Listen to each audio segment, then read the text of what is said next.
কোন স্ত্রী যদি স্বামীকে একটি কথা বলে, একটি কথা বলার কারণেই ওই স্ত্রী জাহান্নামে যাবে।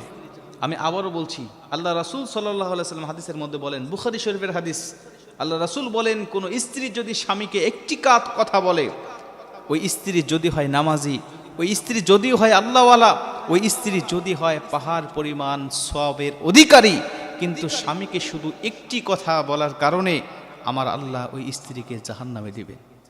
এই হাদিসটা পড়ে অনেকেই পেরেশান হয়ে যায়। এই হাদিসটা আমি যতবার পড়েছি ততবার চিন্তা করি, আমার মা, আমার বোন, আমার স্ত্রীর কথা। অধিকাংশ মহিলারা আজকে প্রতিনিয়ত এই কথাটা স্বামীকে বলে যাচ্ছে। অধিকাংশ মহিলারা স্বামীকে এই কথাটা বলে যাচ্ছে। তারা চিন্তাও করতে পারতেছে না যে দিন দিন তাদের স্থানটা জাহান্নামের কোথায় গিয়ে দাঁড়াচ্ছে। আমরা অধিকাংশ মহিলারা জেনে হোক, বিশেষ করে না জেনেই মহিলারা বেশি এই কাজটা করে যাচ্ছে।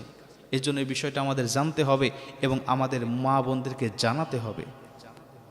আল্লাহ রাসূল সাল্লাল্লাহু আলাইহি সাল্লাম বলেন, বুখারী শরীফ 29 নম্বর হাদিস, আমাকে যখন জাহান্নামে নিয়ে যাওয়া হলো, আমি সেখানে গিয়ে উপস্থিত হলাম। আমি দেখলাম উরিতু নারা ফাইদা আকসারু আহলিহা নিসা ও ইয়াকফুর, অধিকাংশ মহিলারা হলো জাহান্নামী। আমি জিজ্ঞাসা করলাম, জিব্রাইল, কি লা ইয়াকফুরনা বিল্লাহ, এরা কি আল্লাহর সাথে কুফরি করার কারণে জাহান্নামে এসেছে? এদের ঠিকানা কেন জাহান্নামে, আমাকে একটু বলো। এরা কেন জাহান্নামে এসেছে? কি লা ইয়াকফুরনা বিল্লাহ, এরা কি আল্লাহর সাথে কুফরি করেছে? জিবরিল আমিন আলাইহিস সালাতু ওয়াস সালাম ডাক দিয়ে বলেন, ইয়া রাসূলুল্লাহ, ক্বালা ইয়াকফুরনাল আশিরা, এরা আল্লাহর সাথে কুফরি করার জন্য জাহান্নামে আসে নাই। এরা আল্লাহকে অবাধ্য হওয়ার জন্য, আল্লাহর সাথে শিরিক করার জন্য আল্লাহ এদেরকে জাহান্নামে দেয় নাই। এদেরকে জাহান্নামে দিয়েছে স্বামীর অবাধ্য হওয়ার কারণে এবং স্বামীর নাশুকরি স্ত্রী হওয়ার কারণে। মুসলমান ভাইরানে আমার, খুব মনোযোগ দিয়ে কথাগুলো শুনে নেবেন। হাদিসটা যদি এখানেই শেষ হয়ে যেত আমি বলতাম না, কিন্তু পরবর্তীতে জিবরাইল আলাইহিস সালাতু ওয়াস সালাম আরো ভয়ঙ্কর তথ্য দিয়ে ডাক দিয়া বললেন, ইয়া রাসূলুল্লাহ, ইয়া হাবিবাল্লাহ, এই সমস্ত মহিলারা কেন জাহান্নামে এসেছে আমি আপনাকে জানাতে চাই। শুধুমাত্র একটি কথা বলার কারণে আমার আল্লাহ তাদেরকে জাহান্নামে দিয়েছে। জিবরাইল আলাইহিস সালাতু ওয়াস সালাম ডাক দিয়া বললেন, ইয়া রাসূলুল্লাহ, ইয়া হাবিবাল্লাহ, এরা হলেন ক্বালা ইয়াকফুরুনাল আশিরা, এরা স্বামীর অবাধ্য হয় কেমন করে আমি আপনাকে বলতে চাই। ওয়া ইয়াকফুরুনাল ইহসান, প্রত্যেকটা স্বামী, এদের স্বামী ছিল, তাদের সাথে ইহসান করেছে, ভালোবেসেছে, প্রত্যেকটা সময় তাদের হকগুলো আদায় করেছে। কোনো কিছুর প্রয়োজন হলে স্বামীরা সেগুলো তাদেরকে দিয়েছে, বাজার করতে বললে বাজার করেছে, মার্কেট করতে বললে মার্কেট করেছে, যখন যেটার প্রয়োজন হবে স্ত্রী আবদার করার সঙ্গে সঙ্গে দিয়েছে। কিন্তু হঠাৎ করে কোনো একদিন অবহেলার কারণে, হঠাৎ করে কোনো একদিন যদি স্বামী তাকে না দিতে পারে, যদি কোনো কিছু ভুলে হোক অথবা যে কোনো কারণবশত কারণে যদি না দিতে পারে, স্ত্রী তখন সারা জীবনের ইহসানের কথা ভুলে যায়, সারা জীবনের স্বামীর অবদানের কথা ভুলে যায়। তখন ডাক দিয়া বলেন, ক্বালাত মা রাআইতু মিনকা খায়রান কাত, আমি তোমার কাছ থেকে কোনোদিন ভালো কিছু পেলাম না, আমি তোমার কাছ থেকে কোনোদিন উত্তম ব্যবহার পেলাম না, আমি তোমার কাছ থেকে কোনোদিন কোনো কিছু চেয়ে তোমার কাছ থেকে পেলাম না। সারা জীবনের অবদানকে অস্বীকার করে একটা কথা বলে সে সব কিছু শেষ করে দিল।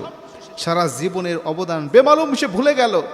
সে বলছে, আমি কোনোদিন তোমার কাছ থেকে ভালো কিছু পাই নাই, আমি কোনোদিন তোমার কাছে আমি ভালোবাসা পাই নাই, আমি কোনোদিন তোমার কাছ থেকে কোনো কিছু চেয়ে আমি পাই নাই, সব কিছু সে অস্বীকার করে বসল। শুধু এই একটি কথা অস্বীকার করার কারণে, একটা কথা বলে স্বামীর সমস্ত অবদানকে অস্বীকার করার কারণে বিশ্বনবী বলেন, ওই মহিলাকে আমার আল্লাহ জাহান্নামের মধ্যে ঢোকাবেন। আজকে অধিকাংশ মা বোন এই কাজগুলো করছেন। সামান্য একটু ভুল হলে, সামান্য একটু স্বামীর অবহেলা দেখলেই তারা বেমালুম সব কিছু ভুলে যায়। অথচ তারা জানে না যে এই স্বামী তার জীবনের জন্য কতটা অবদান, কতটা কষ্ট করে তাকে ভালোবেসে যাচ্ছে। আজকে অধিকাংশ ব্যাংকের দিকে যদি খবর করি, অধিকাংশ স্বামীরা স্ত্রীকে যেমন ভালোবাসে, স্ত্রীরা স্বামীর প্রতি ততটুকু ভালোবাসে না। ব্যাংকের দিকে যদি আপনি তাকান, শতকরা 90% স্বামীরা ব্যাংকে অ্যাকাউন্ট করার সময় নমিনি দেয় তাদের স্ত্রীদেরকে, আর শতকরা 90% স্ত্রীরা ব্যাংকে অ্যাকাউন্ট করার সময় নমিনি দেয় তার বোনকে, ভাইকে অথবা তার মা বাবাকে, স্বামীকে দেয় না। যেই স্বামী তার স্ত্রীকে এতটুকু বিশ্বাস করে, কিন্তু স্ত্রী স্বামীকে বিশ্বাস করতে চায় না। ফুটপাতে যাবেন, গুলিস্তানে যাবেন, ফুটপাতে আপনি জুতা কেনার জন্য যাবেন, সেখানে পুরুষের জুতা দিয়ে ভরপুর, মহিলাদের কোনো জুতা নাই। আমি একদিন দোকানদারকে জিজ্ঞাসা করছিলাম, ভাই এখানে মহিলাদের জুতা নাই, কারণ কি? বলছেন, হুজুর এখানে কোনো মহিলা আসে না, আর কোনো পুরুষ এই ফুটপাত থেকে তার স্ত্রীকে জুতা কিনে দেয় না।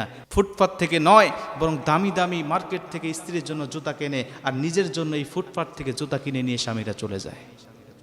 একটা স্বামী স্ত্রীকে অনেক অবদান আছে স্ত্রীর জন্য, এটা বেমালুম ভুলে গেলে চলবে না। এই জন্য মা বোনদেরকে বলতে চাই, অবশ্যই এই বিষয়টা আপনাকে জানতে হবে। আপনার স্বামী আপনাকে ভালোবাসে, কোনো একটি কারণে হয়তো বা আপনাকে একদিন কিছু দিতে পারে নাই, একটু অবহেলা করেছে বা একটু ভুল করেছে, এটার জন্য আপনি সারা জীবনের অবদান আপনি অস্বীকার করবেন না। যদি করেন তাহলে রাসূল সাল্লাল্লাহু আলাইহি ওয়াসাল্লামের ভাষা অনুযায়ী আপনার ঠিকানা হবে জাহান্নাম।